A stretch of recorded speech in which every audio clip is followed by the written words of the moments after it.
Detente un segundo. Antes de que sigas scrolleando, necesito que imagines algo conmigo. Cierra los ojos. Estás parado en medio de una selva. No la selva de las postales bonitas ni la de los documentales de National Geographic con música suave de fondo. Estoy hablando de la selva real. Húmeda, densa, ruidosa, viva de una manera que te hace sentir pequeño. El aire tiene un peso que no existe en ninguna ciudad. Cada paso que das cruje sobre capas de hojas, raíces y tierra que llevan millones de años construyéndose a sí mismas. Sobre tu cabeza, el dosel cierra el cielo como un techo verde que filtra la luz en rayos dorados. Y debajo de tus pies está pasando algo que no puedes ver, pero que sostiene todo lo que ves. Hay ríos que no aparecen en ningún mapa. Hay cuevas de cristal tan perfectas que parecen construidas por arquitectos de otro mundo. Hay reservas de agua tan puras, tan antiguas, que tardaron más tiempo en formarse que toda la historia de nuestra civilización. El agua que está bajo tus pies quizás cayó del cielo por primera vez cuando los dinosaurios todavía caminaban por esta tierra. Ahora imagina que escuchas un sonido. Grave, mecánico, implacable. El suelo empieza a vibrar bajo tus zapatos. Y antes de que puedas reaccionar, una máquina del tamaño de un edificio de 5 pisos comienza a perforar exactamente donde estás parado. Una columna de acero y concreto baja 25 metros hacia el corazón de ese sistema de agua que tardó millones de años en existir. Te dicen que no te preocupes, que esto es el progreso, que gracias a esto, los turistas van a llegar más rápido, la economía va a crecer, la gente va a tener trabajo. Te dicen que el tren es amigo del medio ambiente, que todo está bajo control. ¿Y tú qué haces? ¿Les crees? Eso es exactamente lo que está pasando hoy en el sureste de México. Y la pregunta que nadie quiere responder en voz alta es esta. ¿Qué precio estamos dispuestos a pagar por el progreso cuando ese precio lo pagan los que vienen después de nosotros? Bienvenidos. Hoy vamos a hablar del negocio de la selva, del dinero detrás del concreto, del agua que nadie ve pero todos necesitan. Y de una decisión que, una vez tomada, no tiene marcha atrás. Quédate hasta el final porque lo que te voy a contar en los últimos minutos cambia completamente la perspectiva de todo lo que habrás escuchado antes. No es lo que esperas. Para entender lo que está pasando, primero tienes que entender el terreno. Literalmente, la península de Yucatán no es suelo normal. No es tierra compacta como la que hay debajo de Ciudad de México o como la roca sólida que hay bajo las montañas.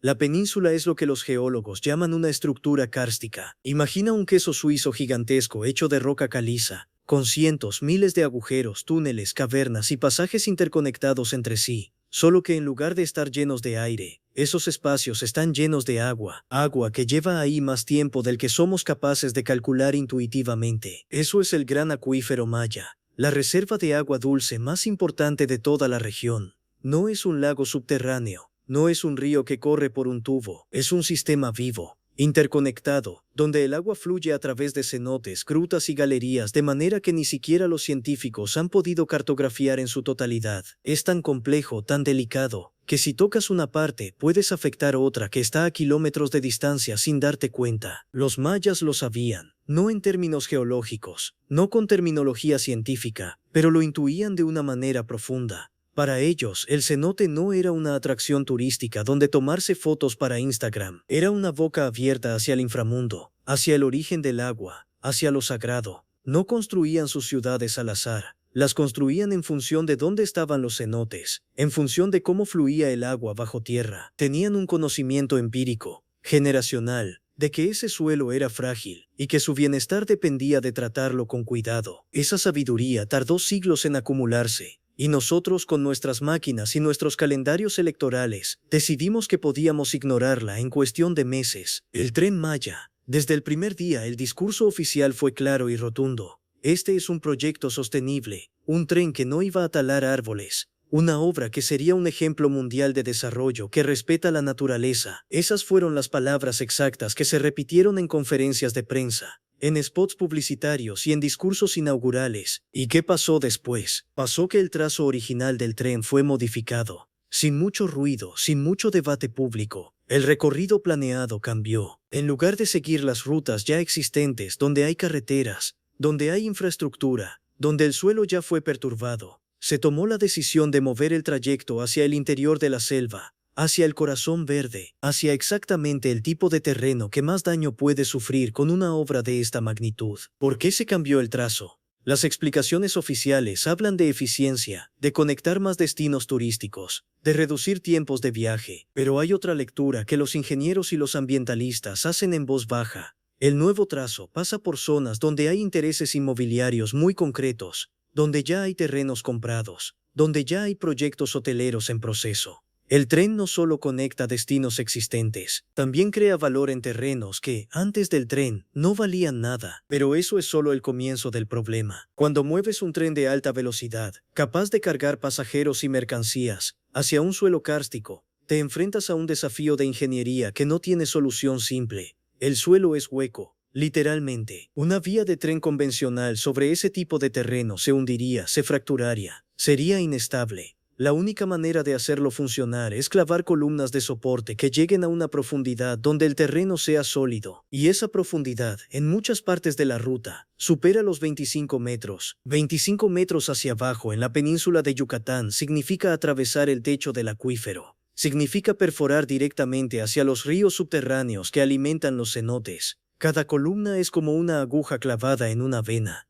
Y no estamos hablando de unas pocas columnas, estamos hablando de miles de ellas distribuidas a lo largo de cientos de kilómetros. El riesgo no es hipotético, no es una preocupación de ecologistas alarmistas, es física básica. Cuando perforas un sistema cerrado de agua, cambias las presiones internas. Cuando cambias las presiones, cambias los flujos. Cuando cambias los flujos, el agua que llegaba a un cenote puede dejar de llegar. O puede empezar a llegar contaminada con los materiales de construcción, con el aceite de las máquinas, con los residuos del concreto. Y una vez que el acuífero se contamina, no hay manera de limpiar el agua que está dentro de una red de cuevas que se extiende por miles de kilómetros cuadrados. No existe esa tecnología, no existe ese presupuesto. Hablemos de los árboles, porque la deforestación siempre es el número que más impacta visualmente, el que más se comparte en redes sociales. Las cifras oficiales hablan de 3.4 millones de árboles talados. 3.4 millones es un número tan grande que ya no significa nada en abstracto.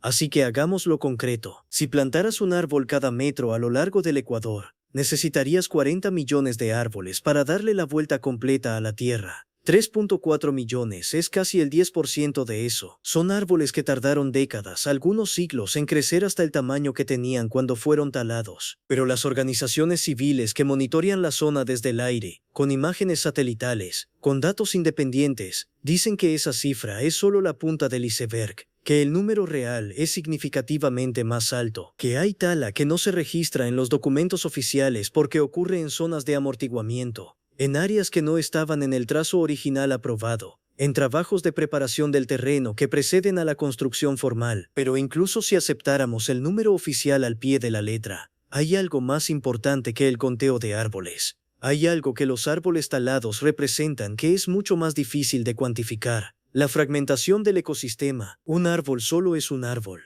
pero un árbol conectado con 10.000 árboles más, con un río, con un acuífero, con una cadena alimentaria que va desde los microorganismos del suelo hasta el jaguar que caza de noche. Eso es un sistema. Y los sistemas no funcionan en piezas. Cuando cortas un sistema vivo por la mitad con una franja de concreto y acero de varios kilómetros de ancho, no tienes dos sistemas más pequeños. Tienes dos pedazos moribundos que ya no pueden funcionar solos. El jaguar necesita territorios de caza que pueden extenderse por cientos de kilómetros cuadrados. No entiende de vías de tren. No entiende de pasos de fauna construidos de manera obligatoria. Simplemente sigue sus rutas instintivas, las mismas que han recorrido generaciones de su familia durante siglos. Y cuando esas rutas están bloqueadas, el jaguar no se adapta de la noche a la mañana. Se estresa. Pierde acceso a sus fuentes de alimentación, pierde acceso a las hembras con las que necesita reproducirse. Su población se fragmenta genéticamente y en el plazo de unas pocas generaciones entra en colapso. Lo mismo ocurre con el mono araña, con el tapir, con cientos de especies de aves migratorias que usan la selva maya como corredor entre Norte y Sudamérica, con insectos polinizadores que sostienen la agricultura de la región, con reptiles que regulan las poblaciones de otros animales. Sí, se construyen pasos de fauna, túneles y puentes por donde se supone que los animales deben cruzar la vía. Y sí, algunos animales los usan, pero la ciencia de la biología de la conservación tiene décadas de datos sobre esto, y el consenso es bastante claro. Los pasos de fauna mitigan parcialmente el daño, pero no lo eliminan. Para muchas especies, la barrera de la vía es suficiente para interrumpir sus ciclos vitales de manera permanente. No se adaptan en años, se adaptan, si es que lo hacen, en generaciones, y mientras tanto sus poblaciones declinan.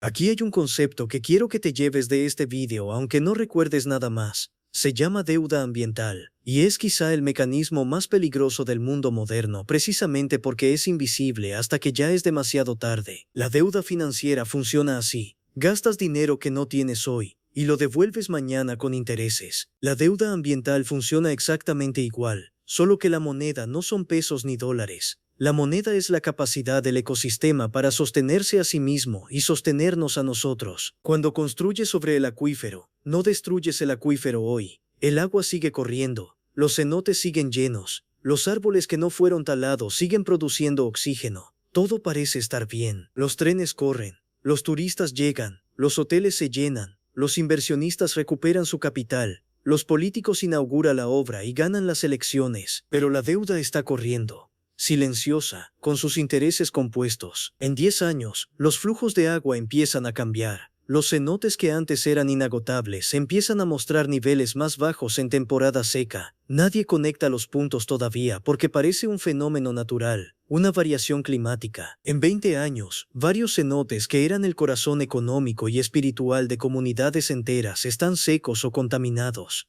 Las comunidades que dependían de ellos para agua potable tienen que depender ahora de agua embotellada o de sistemas de abastecimiento que cuestan fortunas que no tienen. Los ecosistemas asociados a esos cenotes, los peces, las plantas acuáticas, los cocodrilos, los murciélagos que bebían ahí, han colapsado o migrado a los pocos puntos de agua que quedan. En 30 años la factura llega, y la factura tiene un número que ningún beneficio económico del tren, ningún ingreso turístico, ningún valor inmobiliario puede pagar, porque desalinizar o descontaminar agua para millones de personas a escala industrial, en una región que no tiene la infraestructura para hacerlo, cuesta más de lo que cualquier proyecto de desarrollo puede generar en décadas. Ese costo lo pagan tus hijos, y los hijos de los que hoy viven en la selva, y los turistas que vendrán cuando ya no haya selva que visitar. Eso es la deuda ambiental. Y ya la estamos firmando. Hay un grupo de personas que casi nunca aparece en los debates televisivos sobre el Tren Maya, aunque son quizás los más directamente afectados por todo esto.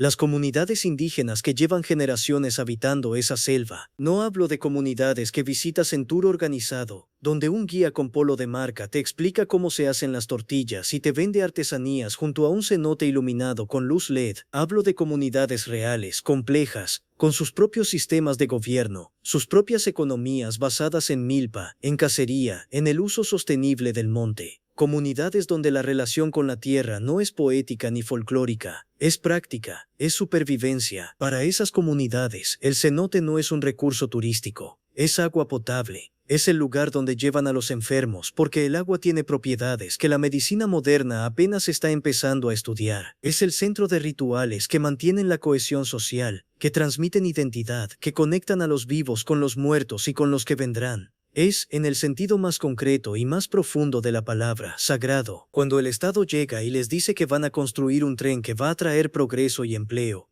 muchas de esas comunidades preguntan, ¿y quién nos consultó? Porque la legislación mexicana y el derecho internacional que México firmó establece que los pueblos indígenas tienen derecho a ser consultados antes de que se ejecuten proyectos en sus territorios, no después, antes. Y la consulta tiene que ser libre, informada y de buena fe. Muchos de los líderes comunitarios y las organizaciones civiles que los representan documentaron un proceso de consulta que en el mejor de los casos fue apresurado. En el peor fue una simulación. Asambleas organizadas con tan poca anticipación que las comunidades más remotas no tuvieron tiempo de llegar. Información técnica tan compleja y presentada de manera tan fragmentada que era imposible entender realmente lo que se estaba aprobando. Presiones, en algunos casos, para lograr el resultado deseado en el menor tiempo posible. Y cuando las comunidades que se opusieron al proyecto intentaron hacer valer sus derechos legales, buscaron amparo en los tribunales, lo que encontraron fue un sistema judicial lento, saturado, y en muchos casos intimidante para personas que no tienen recursos para sostener batallas legales prolongadas. La promesa de empleo que se les hace a estas comunidades es real en su superficie,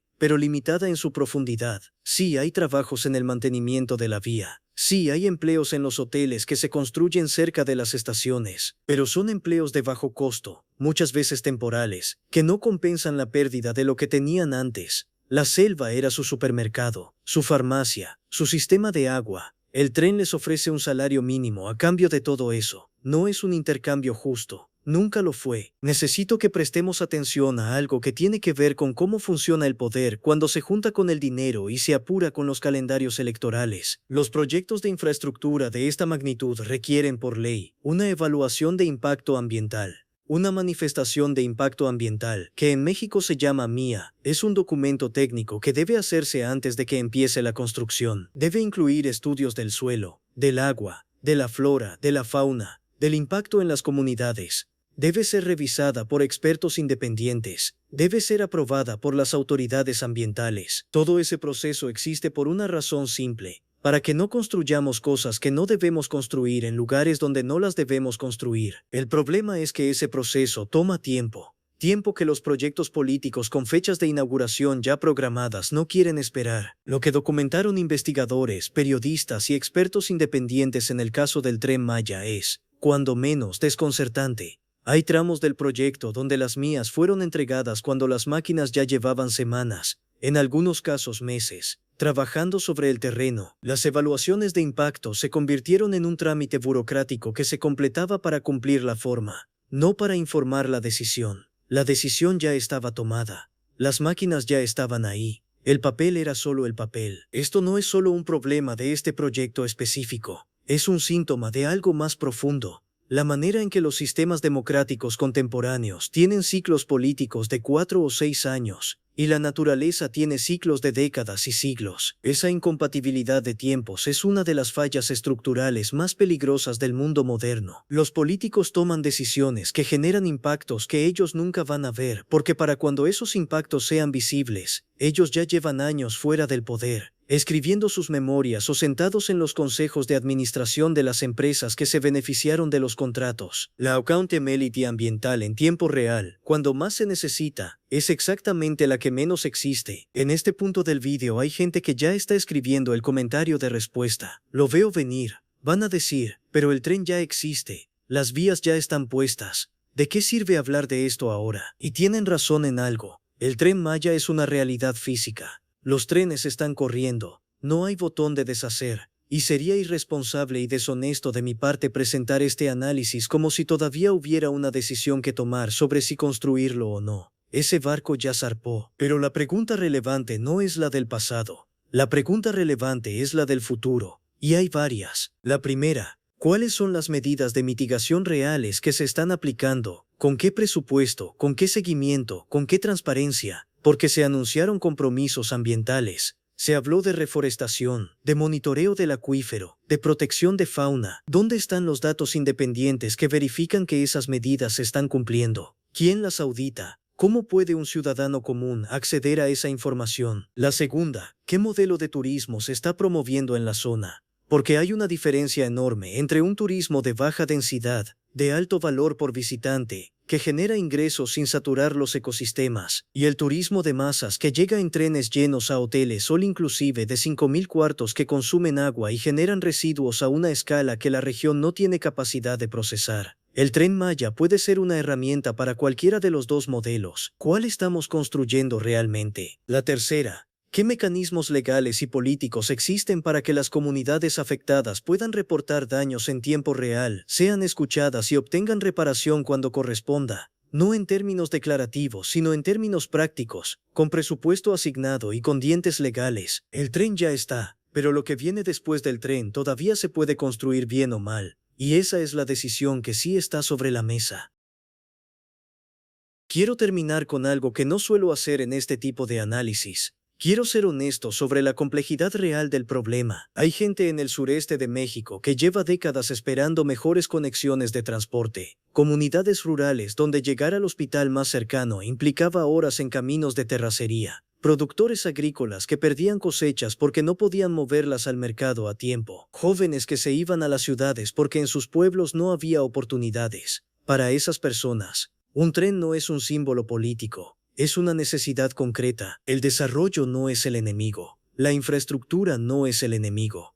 El acceso a servicios, a mercados, a oportunidades tampoco lo es. El problema no es que México quiera desarrollar su sureste. El problema es la manera en que ese desarrollo se está ejecutando, sin suficiente tiempo para planear, sin suficiente transparencia para auditar, sin suficiente participación de las comunidades para que sea legítimo, y sin suficiente consideración del terreno para que sea sostenible a largo plazo. Hay países en el mundo que han construido infraestructura de transporte de alta eficiencia en zonas ecológicamente sensibles, y lo han hecho bien. Suiza tiene trenes que atraviesan los Alpes con un impacto ambiental meticulosamente controlado. Costa Rica tiene un modelo de turismo que protege sus ecosistemas y genera más ingresos per cápita que el turismo de masas de sus vecinos. Noruega está desmantelando represas para restaurar ríos, porque llegaron a la conclusión de que los ríos vivos valen más que la electricidad que producían. El conocimiento existe, las mejores prácticas existen, la tecnología existe. Lo que a veces no existe es la voluntad política de aplicarlas cuando hacerlo cuesta más tiempo, más dinero y más negociación de lo que los calendarios electorales permiten. Aquí está la verdad que ningún discurso oficial te va a decir directamente. Una selva viva es el activo más valioso que puede tener una nación en el siglo XXI. No en sentido poético, en sentido contable, medible, verificable. Una selva tropical produce servicios ecosistémicos, esa es la palabra técnica, que incluyen regulación del ciclo del agua, captura de carbono, control de temperatura local, producción de lluvia, protección de costas contra huracanes y una biodiversidad farmacéutica que la industria médica mundial lleva décadas estudiando porque ahí están los compuestos base de algunos de los medicamentos más importantes de la historia. El valor económico de esos servicios, cuando los economistas los calculan con metodologías serias, supera en varios órdenes de magnitud el valor del turismo que se puede generar llevando turistas en tren a ver lo que queda de esa selva. No es ecología versus economía, es economía de largo plazo versus economía de corto plazo. Es la diferencia entre vivir de los intereses y vivir comiendo el capital. La narrativa del siglo XX nos vendió la idea de que la naturaleza era un recurso infinito, que siempre habría más selva, más agua, más suelo fértil, más peces en el mar. Esa narrativa nos sirvió para justificar 2 siglos de extracción masiva que nos dieron el mundo industrial que hoy disfrutamos. Pero el siglo XXI nos está pasando la factura de esa narrativa, y es una factura que se está volviendo cada vez más cara, más urgente y más irreversible. El gran acuífero Maya no es de México, es de la humanidad.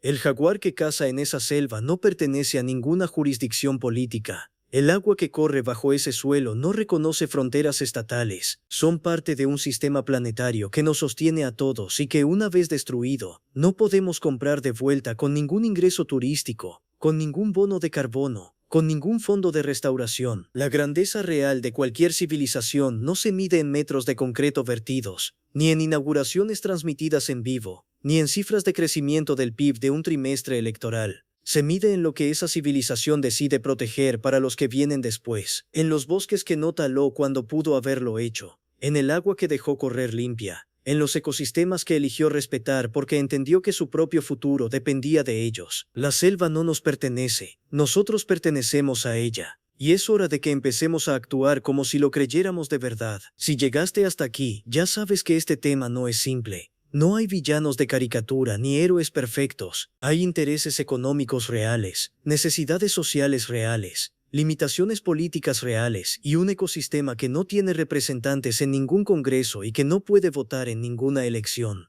Nuestro trabajo como ciudadanos informados es ser esa voz, exigir transparencia, exigir datos, exigir que las promesas ambientales se cumplan y no solo se anuncien. Ahora quiero escucharte a ti, porque esta es la pregunta que me parece más importante y más difícil al mismo tiempo. ¿Crees que el beneficio económico que el Tren Maya puede generar en los próximos 20 años justifica el riesgo que representa para el gran acuífero Maya en los próximos 100? No hay respuesta fácil, pero es la pregunta que tenemos que aprender a hacernos antes de cada decisión grande, no después. Escríbemelo en los comentarios, me interesa leer lo que piensas, especialmente si no estás de acuerdo conmigo. Los mejores debates son los que nos obligan a afinar nuestros propios argumentos. Y si este análisis te pareció valioso, compártelo con alguien que crea que el desarrollo y la ecología son enemigos irreconciliables, porque no lo son. Son socios que todavía no hemos aprendido a hacer trabajar juntos de manera inteligente. Ese es el verdadero reto de nuestro siglo, y ese es exactamente el tipo de conversación que seguiremos teniendo aquí. Hasta la próxima.